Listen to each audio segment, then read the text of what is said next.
So this one hasn't had a recording before, so here we go. So young people fall pretty often. When it's an elderly person that falls, there's likely to be a lot bigger problems. Using the statistics on this slide, we can see that out of 100 elderly people, 30 will fall each year. 15 of those won't be able to get up without help, and then 10 will have a fall at some point that results in a serious injury. Broken hips are very common. We used to think that a lot of people would break their hip and fall. We think that's less common than it was, but it still does happen.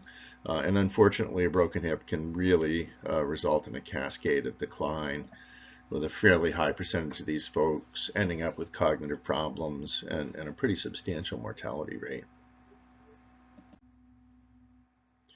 Some factors that contribute to falls are preventable, really reviewing their meds, making sure you look for drugs that cause orthostatic hypotension or other side effects, balance issues, etc. Looking at their mobility, checking their footwear, an assessment for vision, as well as an environmental evaluation. Unfortunately, a lot of us think that we can get PT or visiting nurses in to do a safety evaluation, and sometimes that'll happen, but unfortunately the coverage for that is usually not great. And so, we do what we can to try to decrease the risk of falling. Mobility assessment, obviously it looks at strength, balance, stamina, and coordination, and using the get up and go, using a lot of different options can help us figure out whether people are safe. Basically, after somebody falls, you can do a full assessment. There's kind of 5 general areas that you want to look at. What symptoms did they have? Have they had any prior falls? Where were they in the house when they fell? What were they doing? What time of day is it? Splat is a way to remember those things, but I think that intuitively those are the kinds of questions that we're going to answer and ask anyways. The workup for syncope is pretty extensive. We will address that in a separate class. So it is important to figure out whether it was a classic trip and fall or whether they in fact had a altered level of consciousness. And so it's a big difference depending on which workup you're going to head on. Ortho issues, other ones, bunions, degenerative joint disease, compression fractures. We'll talk about all of those. Fractures, there's 2 other slideshows that talk about X-ray interpretation. The biggest thing that you have to figure out is if a fracture is open, it usually does require open reduction and internal fixation and washout to prevent osteomyelitis. Distal tuft fractures of fingers might be an exception to that, but basically if it looks like an open fracture, either inside out or outside in open fracture, then usually they need to go to the OR. Other fractures can be immobilized, usually as long as they're seen within a matter of several days by ortho if it is a substantial fracture. A lot of offices have orthoglass, others have splints. Either way, you're going to have to figure out what can I do in the setting that I'm in to immobilize this fracture to get them to ortho eventually. Compression fractures, the treatment of compression fractures seems to change over time. Basically, you need to do an X-ray, and when you have the X-ray, you'll see that the pressure, the depression of a portion of that vertebrae. Basically, compression fractures are vertebral fractures. If you are thinking that you might want to do kyphoplasty or vertebroplasty, we have to figure out, is that a new fracture? There was a lot of evidence years ago that those techniques didn't work, but unfortunately they weren't being as selective as they should have been, and they were doing any fracture. If you use those techniques in a new fracture, they tend to work pretty well. and will really substantially decrease the pain. Other pain management options, obviously, we're going to be careful with opioids in the elderly, but they may be an appropriate intervention. And some folks will have chronic pain, and it is good if we can figure out if there is a compression fracture and get a kyphoplasty done to see whether or not we can decrease their risk of long-term pain. So the vertebroplasty is slightly different than the kyphoplasty. The vertebroplasty is basically just sticking a needle in and putting glue in. The kyphoplasty has a balloon whereby it basically elevates the area and then the glue or cement is put in. Either technique is probably okay, although there tends to be a real preference for the kyphoplasty at this point. As long as you stabilize the fracture, it'll decrease the amount of pain.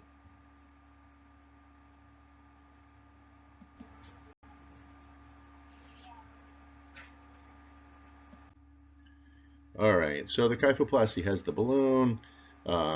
If it's less than 3 months since the fracture happened, it's useful. After 6 months, there's no value at all. In between, it's questionable. Usually you do an MRI or a bone scan to make sure that the fracture is young enough to benefit. MRI is generally the preferred at this point. There is some real evidence for decreased pain, but not in anything that's done later on. These procedures are usually done by interventional radiology, so that's who you refer to. All right, Paget's disease of bone, way more common than a lot of us realize. Basically, this is the patient that has some abnormalities on X-ray, often has an elevated alkaline phosphatase. Remember that the alk phos can be elevated either from a liver or from a bone etiology. As many as 3% of people over 40 have it, with slightly more males than females. They actually can have headaches because there's remodeling of the skull, and they can have decreased hearing, various other changes. Usually it's an incidental finding that's reported on X-rays that involve the skull, although we rarely X-ray the skull anymore.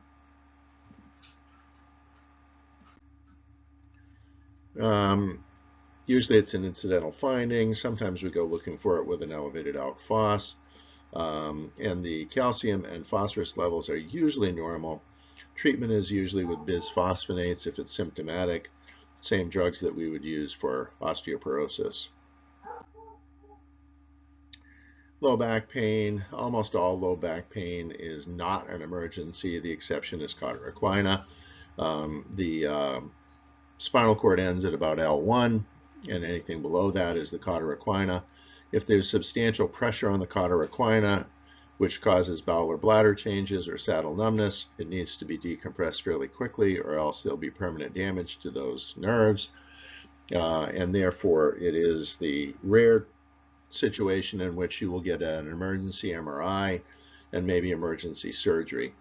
The vast majority of other back pain that doesn't involve, substantial bowel and bladder changes or saddle numbness, and sometimes they have an acute foot drop, substantial foot drop at the same time. All the others are usually going to be treated more conservatively, and patients are like, I want an MRI, but insurance will not pay for an MRI, generally without at least 6 weeks of physical therapy, except in the situation of cauda equina. All right, an abdominal aortic aneurysm is also an exception to that, of course. And that pain is usually very severe, involves the abdomens, flanks, and groins as well. So other patients with low back pain, you're going to check range of motion, flexion and extension. Flexion is common with most issues. Extension problems, back extension is an issue with spinal stenosis. That's a hard one to fix, but can be made better, or at least keep it from getting worse with surgery. Check reflexes, make sure that they're intact. Straight leg raises are somewhat controversial. Sensitivity, which is the probability of calling a positive, is about 50%. So that means that in 50% of the people that have substantial disc issues, they're going to have a positive straight leg raise. That means 50% won't. 90% of the people that don't have problems will have negative straight leg raises, but again, that means 10% won't. So the positive and negative predictive value are not great. The likelihood ratios are also not great. You know, you're looking for a positive likelihood ratio that you'd like to be about 10, and a negative likelihood ratio that you'd like to be about 0.1. So not a great test, straight leg raises, although many people include them as part of their exam. Sensory and motor changes obviously can vary a lot. You could have something like paresthetica, neuralgia paresthetica, which occurs in the entrapment of the lateral femoral cutaneous nerve. And so that's something that will cause sensory changes, which is not a back problem. So obviously, if somebody has a fever, you're looking for infectious etiologies. All right, sorry about that. So my two grandsons are here, so it's kind of a bit of a nutcase. So dermatome. So when someone has any sort of a back injury, it's really important to define where the distribution of that spinal nerve is. And so you can see all the dermatomes here. Many of us will keep dermatome charts in our offices. I usually have one in each exam room. And then we can define basically what the distribution is. One of the easy ones is when you hold up your hand and it makes a 6. Let's see, is that a 6? I don't know. That's the distribution of C6. So that thumb and the first finger, and then the inner portion of that, technically third finger, the middle finger, that's the distribution of C6. Weirdly, there is a C6, C7, and C8 dermatome, even though there's only 7 cervical vertebrae. They start numbering at the top, and then they stop numbering at the bottom. Totally counterintuitive to me, but either way. So, important to know your dermatomes. All right. Upper back pain is not super common. Rhomboid strains are fairly common. You'll want to look up and see where that rhomboid muscle is. It's basically in the middle of your back, and just inside both scapulas, and anything you do reaching above your eyeball level, you can strain it. Rhomboid strains can be very hard to get better. They often take weeks and weeks to get better, and unfortunately, if you restrain them, you kind of start again. So average rhomboid strain will be 4 to 6 weeks, but if you restrain it 3 weeks in, you start the clock again. It is important because sometimes people, as long as they know what it is, they're willing to be patient with it, but otherwise they really start worrying. There's other things, don't forget, you know, that gallbladder and other things can cause radiated pain to the back. So not everything that causes back pain originates in the back, but keep an eye on that. All right, red flags, and basically this is from Medscape, and this is anything that's going to really want you to image or do something more aggressively. So if they have a lot of fever and chills, obviously that's different. If they have wounds, if there's trauma, if there's substantial motor or sensory changes, again, saddle anesthesia is a sign of cauda equina. And again, if you have substantial weakness of the legs, problems with urination, unexplained weight loss, all of these things are pretty intuitive, and all the things that you would usually think about in regards to causing it to be more of a red flag type issue. All right, so what do you do to image somebody with a bad back? A lot of us will go ahead and do x-rays. X-rays will show us what arthritic changes there might be, if there's changes in the spaces. A lot of patients come in saying, I want an MRI, I want an MRI. The problem with that is that herniated disc is found in somewhere between 9 and 76% of asymptomatic patients. bulging discs somewhere between 20 and 81. So no matter what, a lot of people are going to have abnormalities on their MRIs. And you have to figure out what exactly is the correlation between that abnormality and the patient's symptoms. How severe are the symptoms? Are the symptoms getting better with therapy?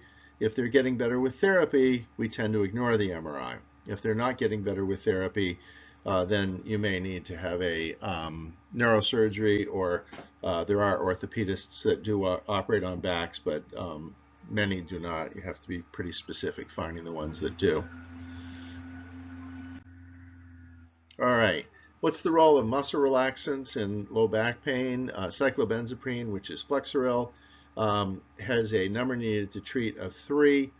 So for every 3 people that you give it to, one of them does get some benefit with symptoms, but it is associated with drowsiness and dizziness. We used to give the 10 milligram tablet 3 times a day. We really found that it really is not much better than the 5 milligram tablet. So most of us do 5 milligrams, although sometimes we'll tell them they can take 2 at bedtime. A lot of people feel like most of its benefit is that drowsiness and sedation, and that is how it acts as a muscle relaxant. Doesn't work directly on the muscles, just generally has a general relaxing effect. Carisoprodol, which is Soma, definitely is also effective, has some abuse and dependency potential, so a lot of us stay away from that one.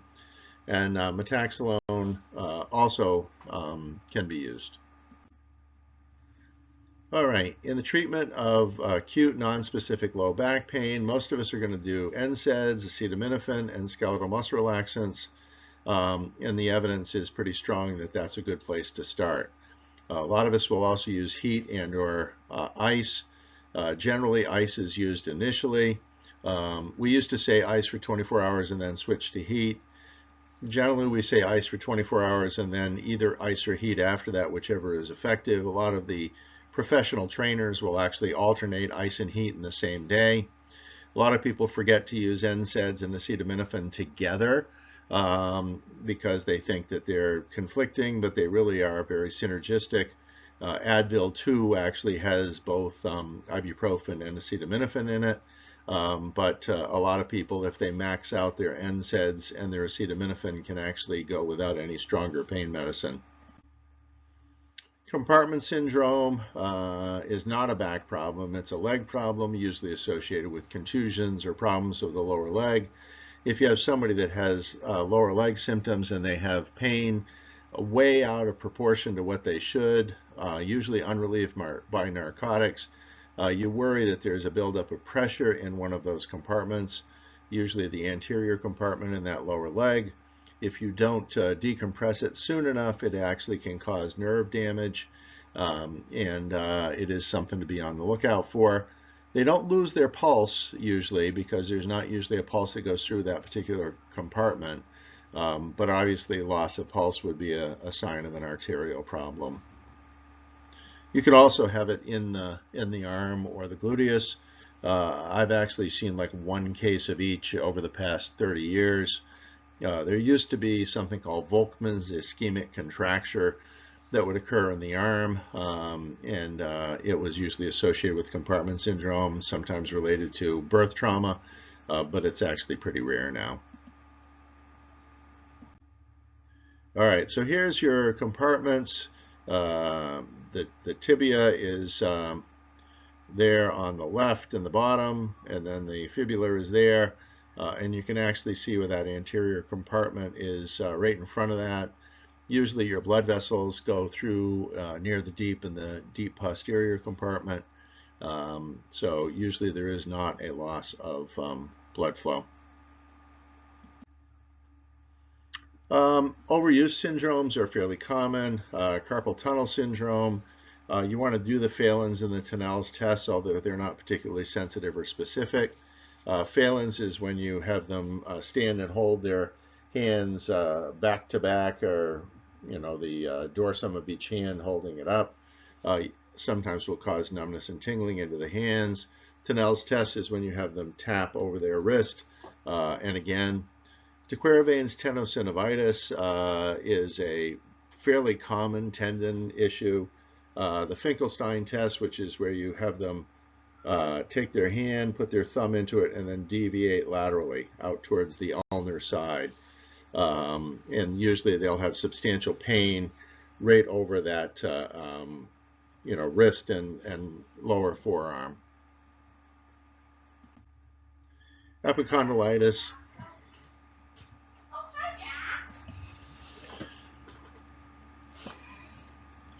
Epicondylitis is in the elbow, basically in the anatomic position. Medial epicondylitis is golfer's elbow.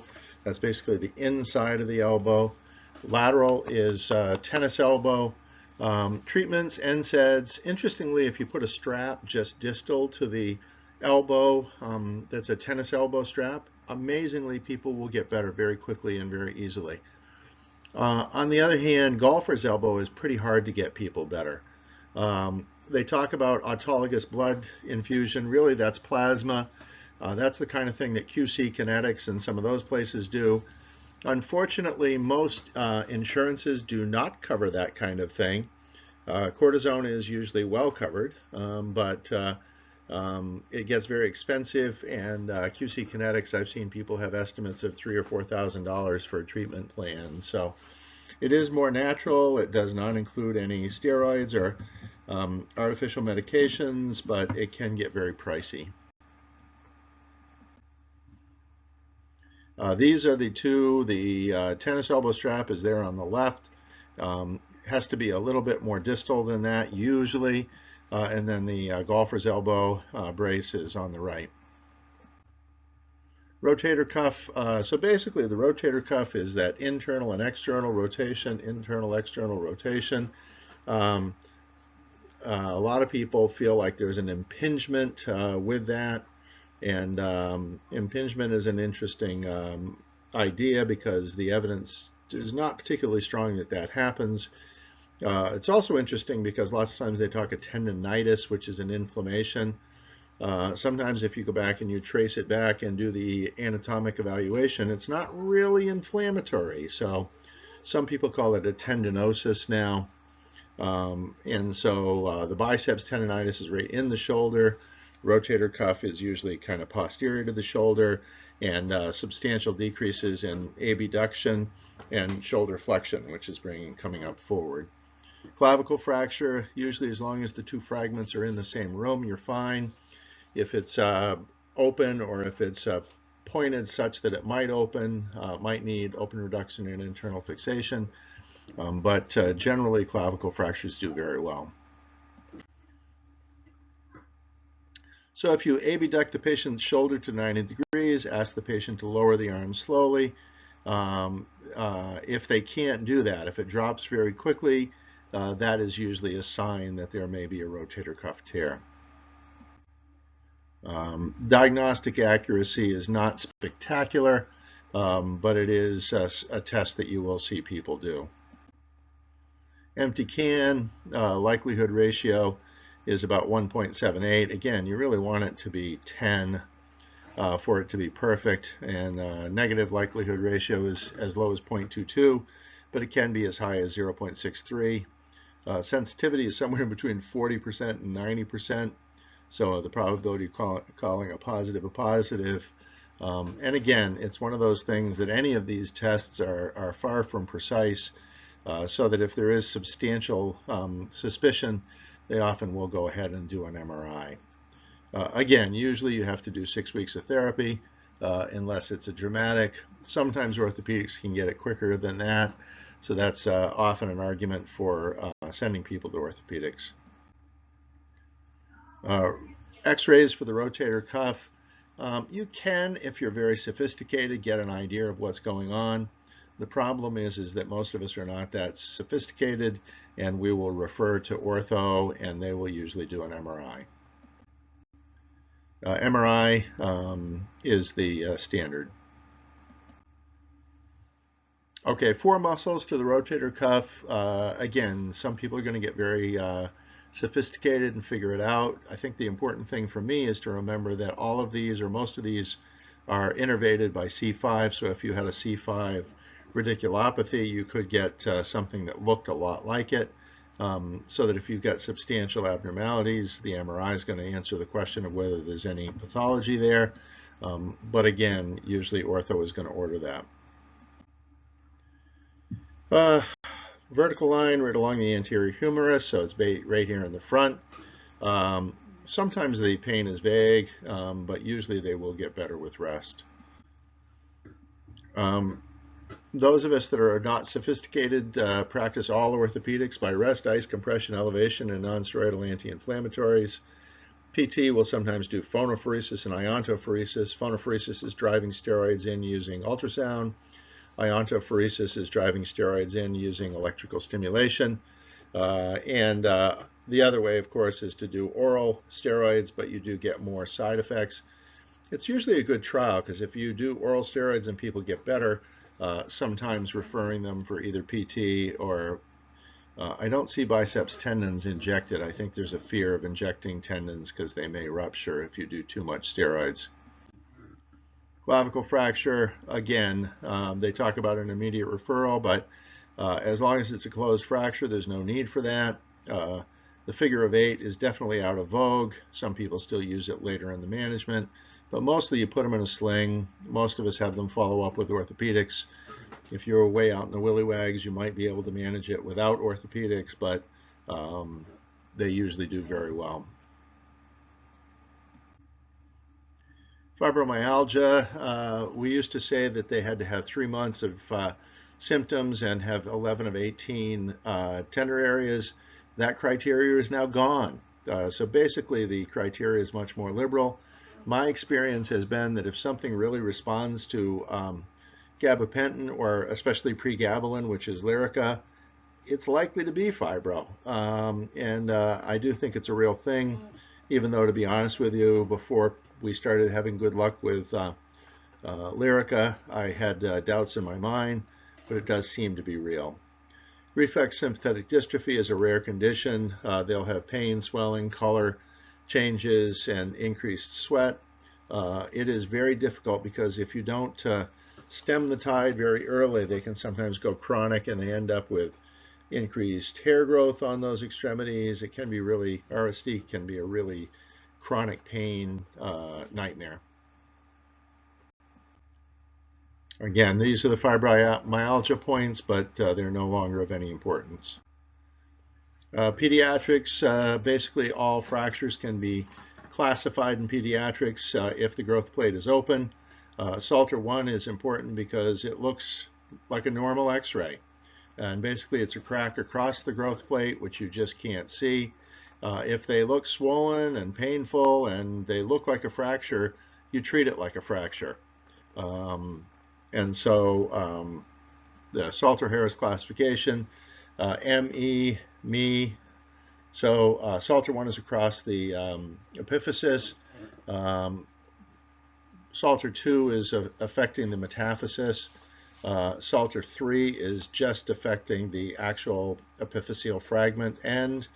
Salter 4 is metaphysis and epiphysis, and then Salter 5 is a much more severe fracture. Osgood-Schlatter's, it definitely happens not infrequently. It's an inflammation of the tibial tuberosity where that growth plate is. We used to take people out of sports completely. We now don't do that anymore. We basically let them compete, but warn them that they may end up with hypertrophy of that area. Guys really don't care, but sometimes girls are a little more concerned, but if they're serious athletes, they may want to just continue to play anyways, even though it may end up with a little more disfigurement, if you will. If you have snuff box tenderness, you basically put them in a thumb spica, whether the x-ray looks like it or not. And I think I've actually got separate slides for Dupuytren's and tendon injuries. Human bites, basically you just want to make sure with any injury that you isolate the distal joints and make sure that the tendons are intact that go there. Irrigate it aggressively. Antibiotics usually for human bites. Dog bites, it's dealer's choice, although most ERs will do it. And then you update their tetanus status as well. Dupuytren's, as you can see, they also refer to it as Viking disease, just because it's very common in people of Scandinavian heritage. And it is this shortening of that tendon in the palm. We can actually inject those now, soften them up, and then break that tendon. They used to have to be operated on, but the hand surgeons would do that. Baker's cyst is a bursitis behind the knee.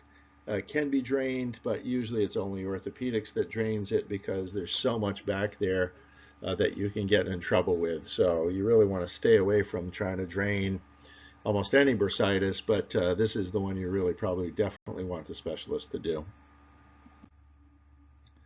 Ankle sprains, most of them are going to be what I call 1 week, 2 week, or 3 week sprains. The 1 week sprains are the milder ones.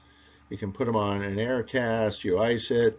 Once they feel better, they can do straights and eights, which is they walk straight. Then when they feel okay walking, they can run or jog, and then they can run flat out. And then they do these big looping figure of eights, because cutting, of course, is going to be the thing. Turns are going to be the thing that are likely to worsen a sprain. Make sure that you look for that fibular fracture as well. The head of the fibula is way up by the knee, but interestingly, when you palpate the head of the fibula, sometimes they have pain down into the ankle, which would seem to support the idea that they might have a fibular fracture. Most of those fibular fractures can just be put in a large gray boot and walk on it for a few weeks. Barbara Bush, George H.W. Bush's wife, walked on one for about 3 or 4 weeks before they realized she had one. So it's not uncommon for people to have a fibular fracture, and if it's an ankle that's just not getting better, you sometimes have to go looking for it. Air cast splints can be obtained through Amazon. A lot of ERs will give them to people. Primary care, we don't often stock them much anymore. In the foot itself, plantar fasciitis is going to be the thing that you see the most. Pain right in the area over the distal calcaneus, usually first thing in the morning, and it gets better as the day goes on. 8 weeks of conservative therapy, then sometimes they can do steroid injections or physical therapy. Ultimately, they sometimes have to be referred to podiatry, and they'll make them a custom orthotic. Bunions are enlargement of that first well, not the MTP joint, yeah, it is, I'm sorry, it's the MTP joint. The bunionette is the 5th MTP joint over on the lateral side. Plantar warts are just what you would expect them to be. Often require 3 or 4 treatments of freezing before you're going to get rid of them, so you warn people when you do the first treatment that it's probably going to take more than one. Wry neck, we call it torticollis, even though it's technically not that, but they get very inflamed and irritated, and can be very painful. You definitely want to do that differential diagnosis to make sure they don't have a retropharyngeal abscess. If they've got any signs of infection, that's something different. But the majority of people are actually just going to have slept wrong or just not feel right. It's not common that they've had any sort of trauma or any sort of overuse. It's interesting, it just does seem to happen fall and spring, where people are having climate changes. All right, drug of choice are nonsteroidals. Go ahead and max those out. Then you can max out the acetaminophen on top of that.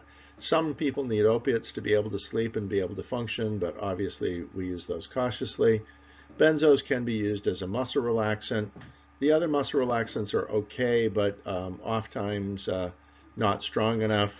And sometimes we even need to put Botox into these people's neck because that spasm is so persistent. Usually self-limited, they resolve within 2 weeks, and if they don't, sometimes they do need to be referred.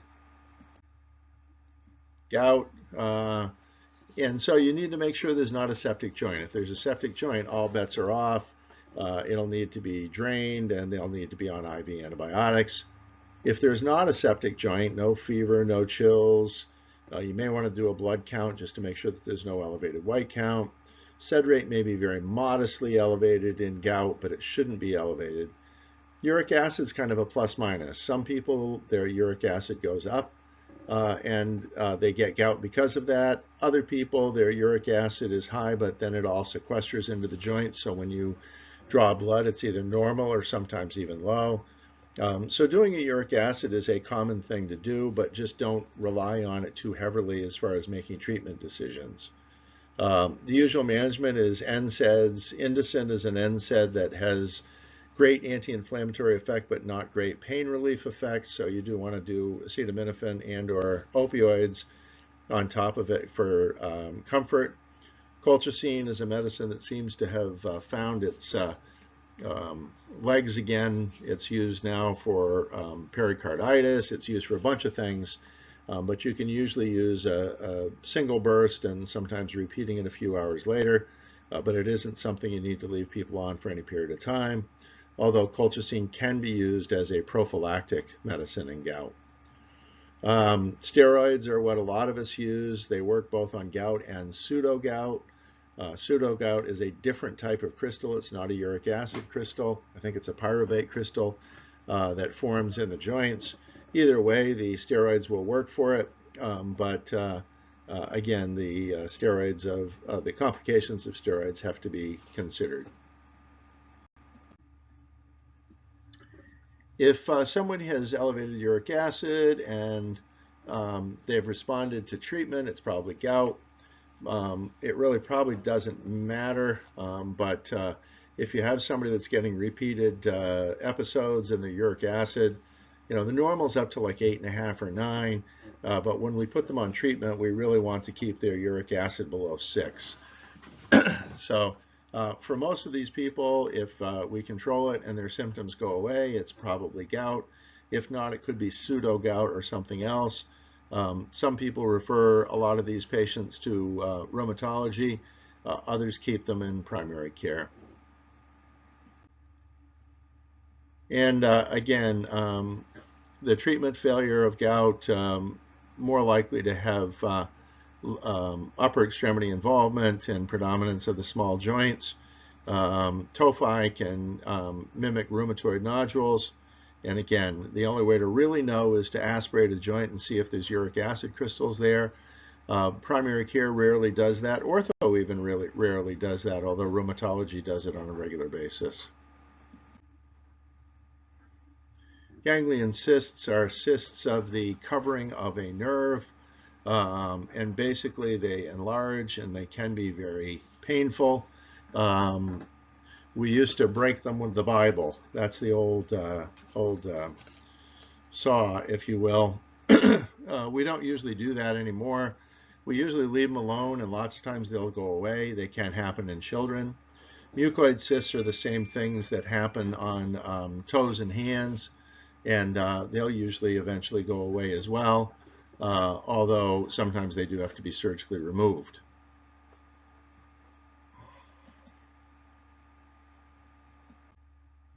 There's a picture of a mucoid cyst on a finger. Again, a lot of people get them a lot as they get older. And again, the ganglion cysts, some people will drain them. You can numb it, you can puncture it.